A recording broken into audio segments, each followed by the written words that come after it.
So like I said before, I think that multiplying and dividing fractions is actually easier than adding and subtracting them. And people always associate adding and subtracting as easier than multiplying and dividing, but the reason adding and subtracting is, in my opinion, harder is because we can't simply add the top of the fraction and add the bottom of the fraction together. So some people might think 1 over 2 plus 3 over 4 equals 4 over 6, because we're just adding the 3 and adding the 1 right on the top, and then adding the 2 and adding the 4. No, so this isn't the same as 1 over 2 times 3 over 4, where we can just multiply the top and the bottom together. Okay, this is a bit different. So when we have a fraction like 1 over 2, okay, this is like 0.5, but let's leave it as a fraction here. Okay, if we add 3/4, right, when we look at this expression here, we're not quite sure how to visualize this because we're not really comparing anything that's the same. So when we're adding and subtracting fractions, we always want to make the bottom, the denominator it's called, the same. Okay, so if we have 2 on the bottom here, 4 on the bottom here, what we want to get is called the lowest common denominator. So we have to think of a number from 2 and 4 where we can multiply 2 and 4, right, to get the same thing.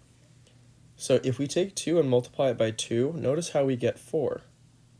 And 4 is already 4, so the lowest common denominator is 4, because 2 and 4 can both be multiplied to get to 4. So we're going to make the denominator of both of these 4, and in order to do that, we have to multiply the 1 over 2 by 2 on the top and the bottom. So now it becomes 2 over 4, because it's 1 times 2 on the top, 2 times 2 on the bottom. So 2 over 4 is the same as 1 over 2, except now its denominator is 4. So what we can do is we can go 2 over 4 plus 3 over 4. So if we have something over 4 and we add if we have 2 over 4 and we add 3 over 4, right, we're just going to add these together. So once the denominator is the same, in this case it's 4, we're just going 2 plus 3 over 4. So now it's just one fraction. 2 plus 3 is 5, so this is 5 over 4, and this is your final answer. Okay, if we were to just add the top and add the bottom, we'd get 4 over 6, which is not the same as 5 over 4. So when we're adding and subtracting fractions, we always need the denominator, the bottom of the fraction, to be the same for everything, because we don't know what 1 over 2 plus 3 over 4 is just innately, right? We have to find something to compare it with. So we compare it with the bottom, right? If the bottom's the same, then we know, okay, we have 2 over 4 here, we have 3 over 4 here, 4 is the same number, so if we want to figure out how much total we have, we just add 2 and 3 on the top.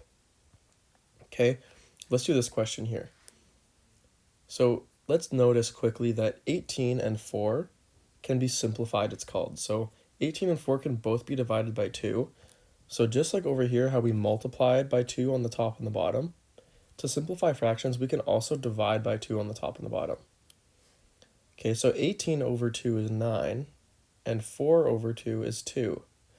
So if you put 18 over 4 in your calculator, and you put 9 over 2 in your calculator, you're going to get 4.5 either way.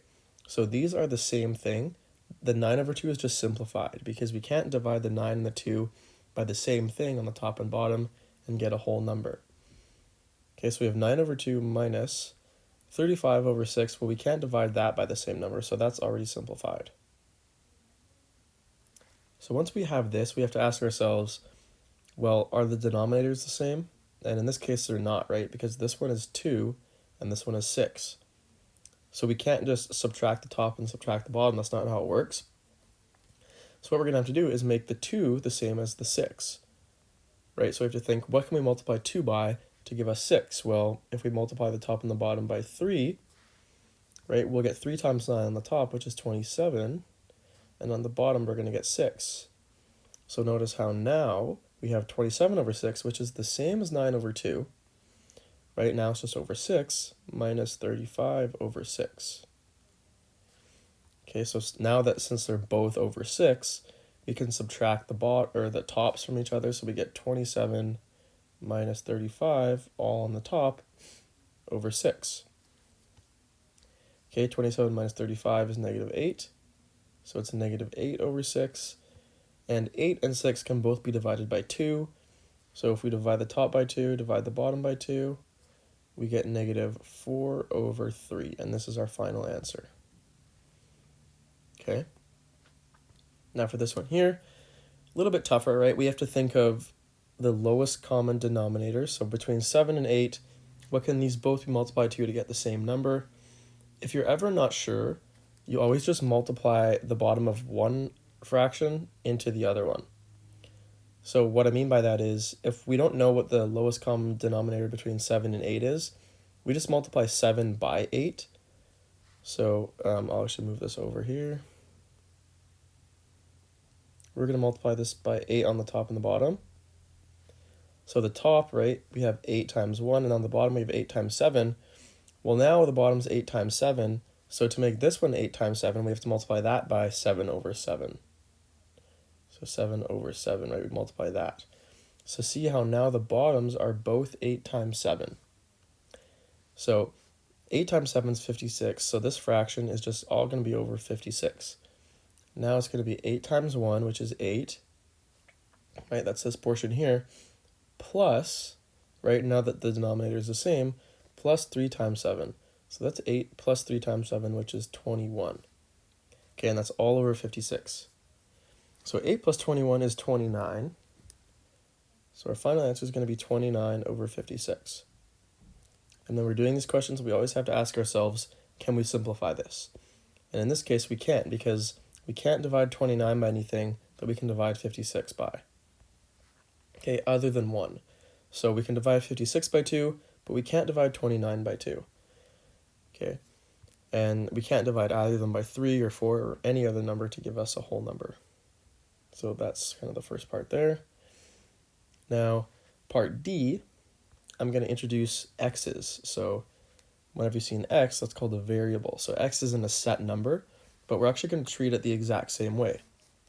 So if we want to add or subtract fractions, we need a common denominator. So the 2x and the 2, those aren't the same right now, and we want them to be the same.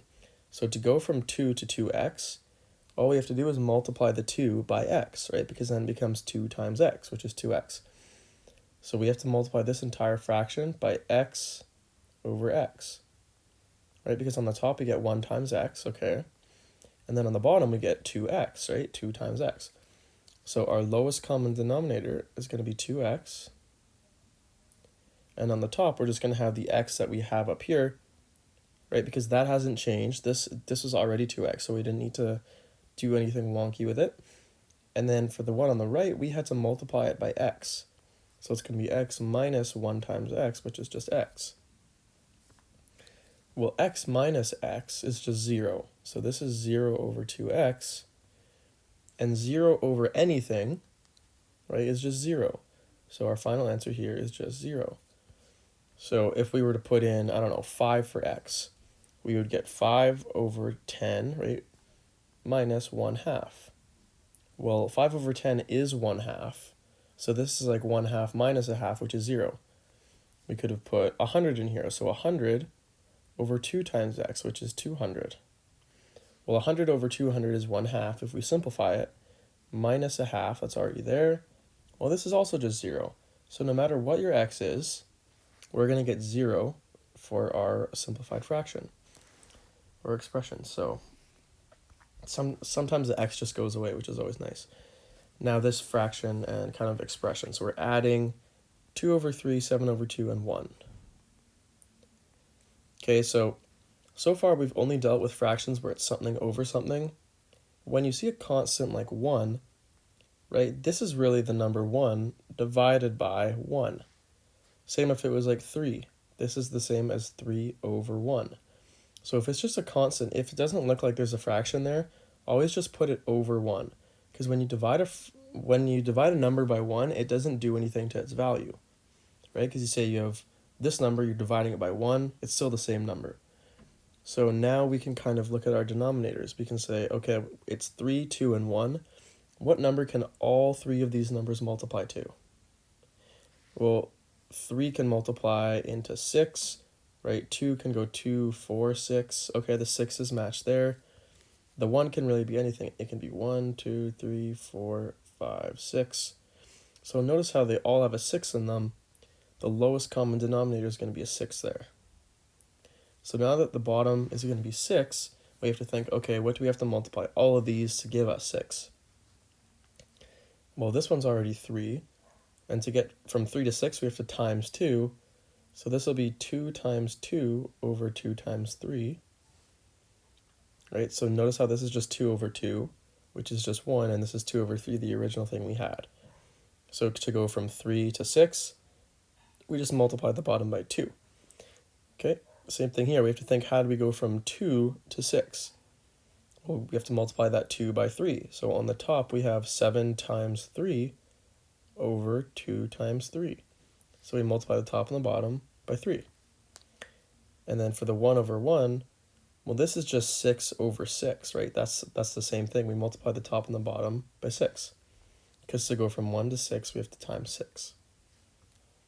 Okay, so now that we know 2 times 3 and 6 are the same thing, and all of these are going to be over 6, we can kind of combine it into one fraction. So 2 times 2 is 4. 7 times 3 is 21, and these are adding, so 4 plus 21, and then we got plus 6 here, so plus 6. 4 plus 21 is 25, plus 6 is 31, so this will be 31 over 6. And that's your fully simplified answer. You can't do anything else with that. Okay, now this one, probably the hardest one we've done yet. Notice how this is a 2x over here. I'm going to put it 2x over 1, so we can kind of think of it as a fraction. Now we have to think, what's our lowest common denominator going to be? Well, this x right here, right, we see that x appear in this denominator as well. So how do we go from x to x times x minus 1? Well, we're going to have to take this 1 over x and multiply the top and the bottom by x minus 1. Because then we're going to get 1 times x minus 1 over x times x minus 1. So if we were to simplify this, these would cross out. We just get 1 over x. But we don't want to simplify this because we want the bottom to be the same as the other one. And we don't need to do anything to this one because notice how the denominator is already x times x minus 1. So these are matching. That's good. That means we can add these fractions. Now for this last one here, our denominator is 1. Anytime it's 1, okay, anytime it's 1, we just multiply this 1 by the entire lowest common denominator that we're trying to work towards, right? Because on the bottom, we're going to have x times x minus 1. And to go from 1 to x times x minus 1, we have to multiply by x times x minus 1. So we have to do that on the top and the bottom. So it's going to be 2x times x minus 1. Okay, so now we're just going to simplify this. 1 times x minus 1 is x minus 1. And then all of this, right, is going to be over x times x minus 1. So we just get x minus 1 plus 3 minus 2x times x minus 1. Okay, now it's just a matter of simplifying. So negative 1 plus 3 is going to be positive 2. So this is x plus 2. And then here we have negative 2x times x, which is negative 2x squared. And then we still have this x minus 1. And then we just kind of distribute this into there. So for the 2x squared, we multiply that by x, which is 2x cubed, right? Instead of 2x squared, we raise that exponent by 1, so 2x cubed. And then 2x squared times negative 1, that's negative 2x squared. And since we're subtracting that, that's going to now become a positive number. So this is going to be x plus 2 minus 2x cubed plus 2x squared. Okay, plus 2x squared. That's just distributing that negative 2x squared into the x and the negative 1. And of course, this is all over x times x minus 1. Okay, and we just check in the end to see if there's any like terms. So the x, there's no more just plain x's, so we leave it. The 2, that's the only constant, kind of just plain number that we see. We leave it. X cubed, that's the only one with an x cubed. X squared, that's the only one with an x squared. So all the like terms are combined, and this is kind of our final answer there. So that's a bit of a harder one for sure, but just kind of expanding off the idea that we need a common denominator if we want to add or subtract fractions, even if it's with a variable like x. Okay, let's get into a word problem here. So Ted is eating a cake. He splits one cake in half, throws the rest out. The next day, he buys another cake of the same size. He eats 2/3 of the cake and throws the rest of that one out. How much cake did he waste in total? Okay, so he initially, if we had, a cake like this, it says that he splits one cake in half. So he takes that cake and he splits it in half. So right here, this is a half of the cake and this is a half of the cake. So let's say this is the half that he eats. Okay, this is the half that he eats, and then this is the half that he wastes. So the question is saying how much cake did he waste in total? Well, after the first cake, he's wasted one half. So one half is going to be, like, as of now, that's how much cake he's wasted. Okay, and then, actually, I'm not going to write that. I'm going to write side beside it. Then the next day, he buys another cake of the same size. He eats 2/3 of that cake. So if we kind of draw another cake of a similar size here, right, if he eats 2/3 of it, well, if we split this cake kind of into thirds, I'm going to do my best here. Okay, we split it into thirds, right? 2/3 is just two of these thirds. So if he eats, maybe say this third, right? He eats this, and let's say he also eats this. So he eats 2/3 of it, but how many thirds are left after he's eaten those two? Well, if this is a third, this is a third, there's 3/3 in total, so this is just 1/3. So it's saying how much cake did he waste in total? Well, it's just going to be this half plus this third, right? Because he ate all the dark spots of the cake, but he left out the 1/2 and the 1/3. So to figure out the total he's wasted, we just add those together. Now, in order to add or subtract fractions, we need a common denominator. So 2 and 3, they can both multiply to 6.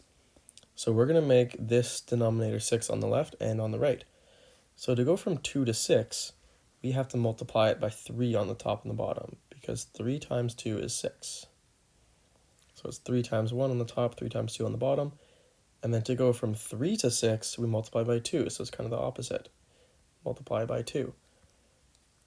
So now it's just 3 times 1, which is 3 over 6, plus 1 times 2, which is 2 over 6. Since they're both over 6, we can just add the numerators, and we get 5 over 6, because 3 plus 2 is 5. So after he's finished eating parts of those two cakes, he's wasted 5/6 of a whole cake. Okay, so really what we're doing is we're taking this half, and we're adding kind of the portion 1/3 of this cake, right? We're taking those and we're kind of joining them together to make 5/6 of a whole cake. Okay, last question here. Heidi just finished picking a basket of strawberries. After eating a quarter of the strawberries and dropping an eighth of them on the ground, her friend Phil, who had the same number of initial strawberries, gives her 30% of the strawberries in his basket. So they both have the same number of strawberries initially. She drops a bunch, eats a bunch, and then Phil gives her some of his. So write a simplified expression to represent the number of strawberries Heidi has at the end of the day. Okay, so let's say that I'll call n the number of initial strawberries. So Heidi, she goes to the farm or whatever, and she picks an n number of strawberries. Okay, could be 50, could be 100, could be 1,000, whatever. We're not sure what n is. But the question's saying, write a simplified expression to represent the number of strawberries she has at the end of the day. So it's not going to be like an actual number, it's going to be an expression in terms of n. Okay, so it's not going to be like, okay, she has 50 left. Well, we don't know that because we don't know how much she started with. But we're going to know how many she has in terms of n. And if we knew n, we could just plug that in and we could figure it out. So it says she eats a quarter of the strawberries initially. So if the total number for strawberries is n, she eats a quarter of them. So she starts with n. That's how much she has right now. And after eating them, it's going to be n minus a quarter of n. Okay, so after she eats a quarter of them, this is how many strawberries she has left. Because after not eating any of them, she had a complete n, right? Just n number of strawberries. And she ate a quarter of n. So she ate 1/4 n of the strawberries. And it also says she dropped 1/8 of them on the ground. So if she dropped them, she loses them. That must mean that we also subtract 1/8 n. So this is initial, this is after eating them, and this is after eating them and dropping 1/8 of them. So after this is how many strawberries she has left. Okay, except that's not where it ends, right? Because it says her friend Phil had the same number of initial strawberries. So he started with n strawberries as well, and he gave her 30% of his. So she's not losing any, she's gaining strawberries because he's giving them to her. So he's giving her 30% of his strawberries, so 30% of n. Except we want this in terms of a fraction. So remember, 30%, that's the same as 0.3, but percent just means per 100. So 30% is 30 per 100. So 30 over 100 n. And if we simplified this, right, we could cross out a 0 there, divide both sides by 10. We get 3 over 10 n. Okay. So now we have to think to ourselves, what can we multiply 4, 8, and 10 by to give us the same number? Well, all of these can multiply to give us 40. So for example, if we make like kind of multiples of 4, we get 4, 8, 12, 16, 20, 24, 28, 32, 36, 40. So that's kind of like the first 10 numbers that 4 can multiply into. And then with 8, we get 8, 16, 24, right? Just keep adding 8, 32, 40, 48, blah, blah, blah. And then with 10, we get 10, 20, 30, 40, 50, 60, blah, blah, blah. So notice how these all have 40 in them. That's the first number that shows up, where 40 is a multiple of all three of those numbers. So 40 is the number that we're trying to get to for all the denominators to be able to add these together. So in order to do that, we have to make all the denominators 40. So let's just do that here. And remember, n, that's the same as n over 1. So n over 1. Okay, so how do we make this 1 40? Well, we have to multiply it by 40. So it's going to be 40n over 40. So now this one's over 40. To go from 4 to 40, we multiply by 10. So we got to do it on the top and the bottom. So 1 times 10 is 10 over 40 times n. Right, minus to go from 8 to 40, we multiply by 5. So 1 times 5 on the top is going to be 5, and then this is over 40. Then we have our n.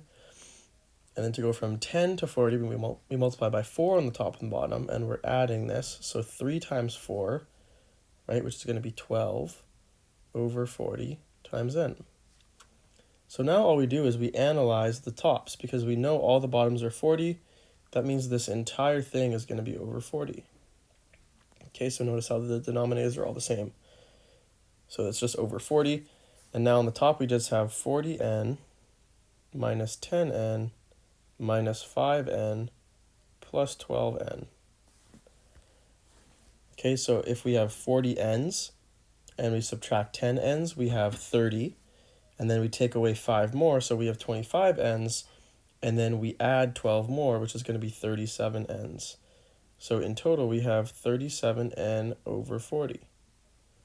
And if we kind of split this up, bring the n out front, this is just 37 over 40, right, times n. So she has 37 40ths of her original number of strawberries. So that would be your answer for this question. Your simplified expression would just be 37n over 40. Okay, so this question is involving variables. We're not sure exactly what n is, but let's say she started initially with 100 strawberries. We could just plug in 100 for n, right? And we would know how many strawberries she had left at the end of the day.